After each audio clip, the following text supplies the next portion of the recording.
how has your training and your life been different since you became parents? Maybe, Lucci, we could start with you. I think you have the oldest child, so you get dibs on this question.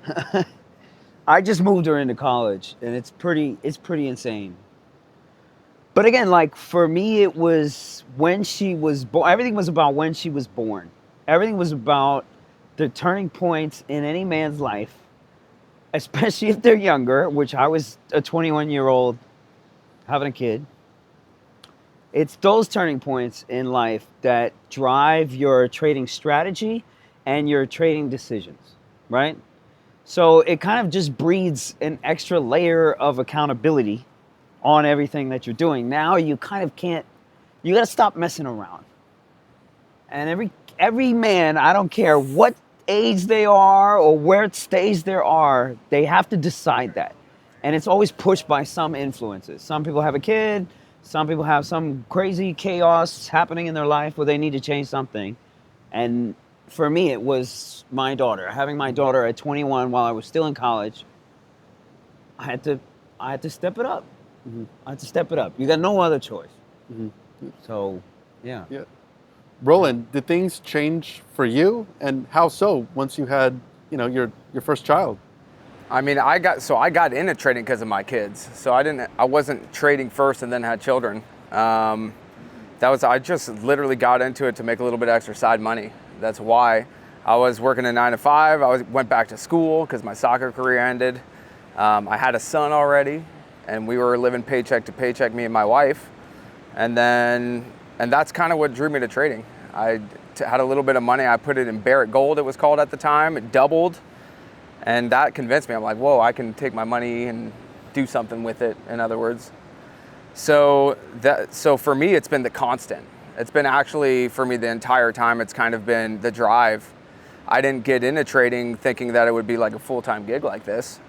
But for me, it literally changed the entire trajectory of my life, the trading and the children.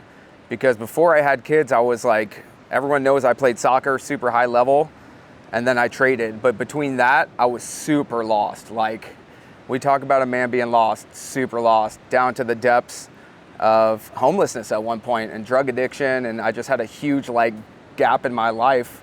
After I beat that, took a long time, had my first kid. And that really was just like you said, that's that moment where you either kind of run away or you take responsibility for that human. And that's how I was raised, and it wasn't in me to not do that. So at that point, once my daughter came, man, once she was on the way, I had a mini panic, because you guys know how expensive kids are. They're not cheap.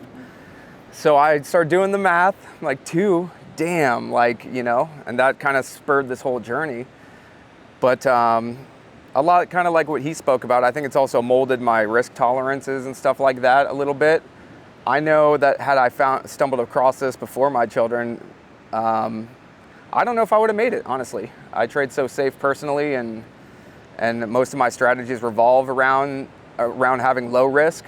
And so in so many ways it molded everything for me, man. And I'm still learning to cope with it. And, I think we all just do our best as dads to spend time with the kids and while also trying to maintain our careers, which is a totally difficult balance to maintain. After the fourth, though, it becomes easier, correct? I guess that one's on me, yeah. Yeah. But incredible. And Tim and Nate, but Tim, have you noticed that your idea for, risk tolerance or even how you think about trading is different, now that you have children?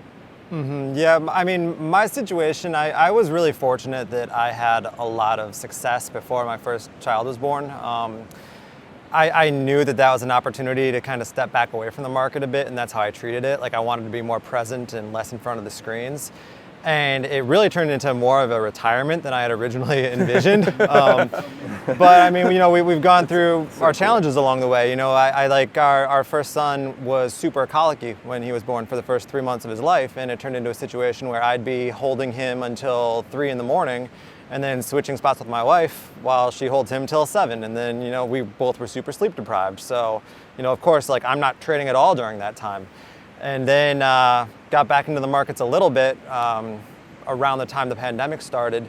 And when we decided to have our second son, again, it was like, okay, wow, now I don't want to saddle my pregnant wife with full-time care of my son. So like, let's step up and try to help out, and again, get away from the markets a little bit. And I was in a position where I could do that, and very, very fortunate that I could. Yeah.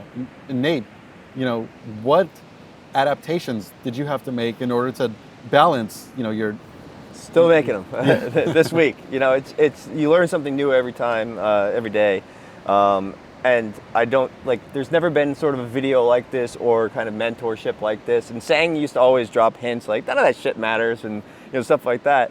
When I'm still like going after it, and then you get there and you realize, and it's not even just necessarily having kids. It's actually at a particular age. Because you can get away with a lot.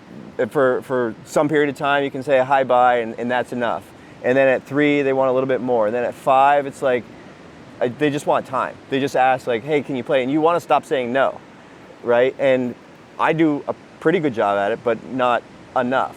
And so that's something that, like, upon kind of reflecting, and your priorities immediately change when you have kids, obviously, with risk tolerance a little bit. But at 5, 6, and most recently 7, when she turned 7, it's just a completely different story. And it made me reevaluate the time that I spend, because I just had a conversation with my buddy Ty, and he was saying like that 7 years went by that quick. And when I met Sang, like, his daughter was like 7, and now she's in college, and it doesn't feel like I've known Sang that long, so I know how quick that's gonna go. So yeah, I'm currently in process of trying to figure that out, because running businesses like what we have, I mean, Tim did it the right way. I would have loved to do that, but I didn't put myself in a position to be able to take that step back. And there's just too much going on, and I don't have another like layer of folks that can just take it over tomorrow. But you started trading better after you had the kids.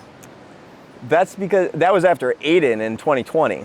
Yeah. That was May 2020, and then literally just everything went. But it was insane. the market then. You could say it was the market then. Yeah.